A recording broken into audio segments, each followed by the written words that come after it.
One of my favorite days of the week, Whiteboard Wednesday. We are going to move on to phase 2 of simplifying your go-to-market playbook. And what we're going to do is we're going to organize around the Dare to Grow model and insert a little bit of game planning. Again, simplifying our go-to-market. If you missed last week's video, go back and check it out. We started talking about kind of the problem, who has it, why it's important to solve, all of that kind of information. Let's talk about how we actually go out there and acquire a customer. We need to get some of that top of funnel work going, this whole demand piece. How do we generate demand? Well, there are a couple of different ways to generate demand. Typically, you'll see people do the one-to-many. You'll see others talk about one-to-few. This is more like account-based marketing. One-to-many, broad digital demand. One-to-few, account-based marketing. You'll see one-to-one. This is sales rep outreach, sometimes full funnel rep activity. Depending on how you've specialized inside your organization, you might have SDRs or BDRs. And then there's partnerships. And it's kind of interesting to see the different ways that people are looking at partnerships these days, whether we're talking about some kind of an ecosystem or we're talking about uniting with others. If you're interested in go-to-network, check out what Scott Leese and Ryan Walker are working on with GTM United. So demand. How do we do this top of funnel? One-to-many, one-to-few, one-to-one partnerships. Well, the next thing that we have is initial client acquisition. So how do we actually generate money? Well, working backward, we've got those demand things.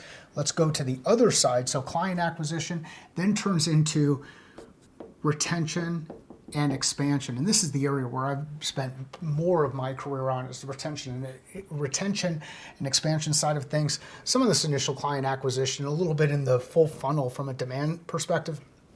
But my strength really is on retaining and expanding. Today, people will talk about that as far as in the context of customer success and growth, account management work.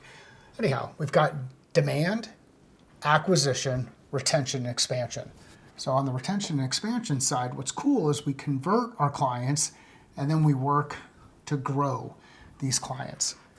And one of the interesting things about the retention and expansion side of things is we can split this section of our team up into 3 areas. We can look at things like strategic accounts. We can look at general accounts. And we can look at some of those accounts that tend to churn. So where's our churn? The cool thing about looking at the model in this manner is we can start to specialize horizontally.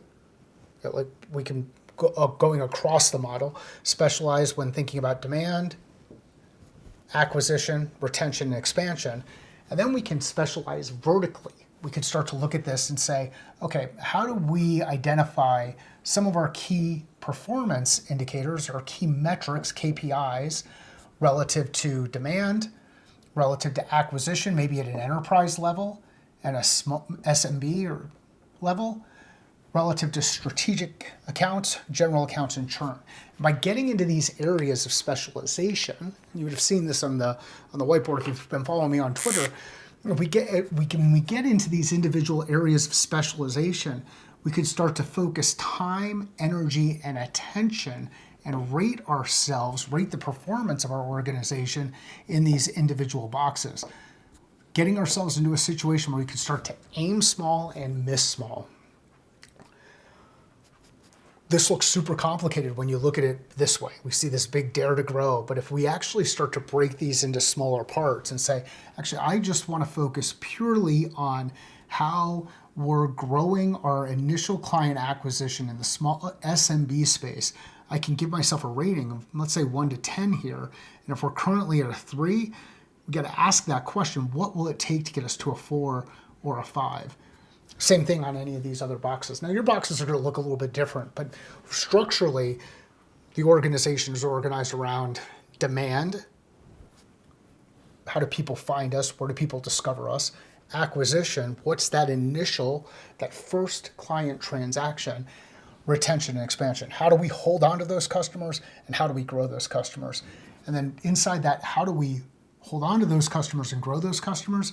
If we start to segment into those where there's a lot of opportunity, some of those strategic accounts, those where we want the bulk of our base we want to hold on to and see grow at a small level, and reduce the amount of customers that we have in this last bucket, that churn bucket. But breaking it down into these smaller pieces, we can really start to simplify our go-to-market. We take that first piece from phase one, the second piece from phase two, and then our third thing that we'll get into, and we'll get into this next week, is layering on the functional areas of the business that end up supporting this: ops, product, engineering, etc. One more thing before we go. If we've got an objective that we're focused on in any of these individual buckets, this is where we can apply something like the game plan. If we have a goal of reducing churn, well, what we can do is we can start to say, I want to reduce churn. So we have a given number. Let's say our churn number is 25%, and we want to get it to 20%. What are some of the ways that we can reduce churn? We can make sure that we're bringing in clients who are fit our ICP.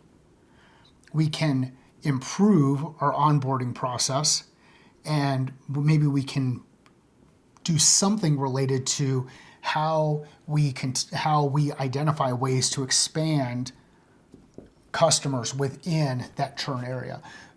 What I found is any customer who's expanding is likely not going to churn.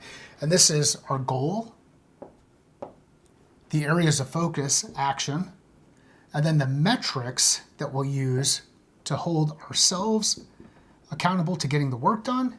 And the work accounting to work is what we get into the M, goals, action, metrics, ultimately driving execution. And what we can do is we can incorporate both the Dare to Grow model and the game plan model to help simplify our go-to-market and put ourselves in the best position to be successful in any one of these individual areas, start prioritizing, and then get out there and execute. If you know somebody who would gain value out of this video, please share it with them. It is one of the 4 pillars of our business: leadership, culture, revenue, execution. This one falls into that revenue piece, leadership piece, and execution piece. So that's how it overlaps in there. Leadership, culture, revenue, execution. If you're working on those challenges inside your business, give me a call. Thank you.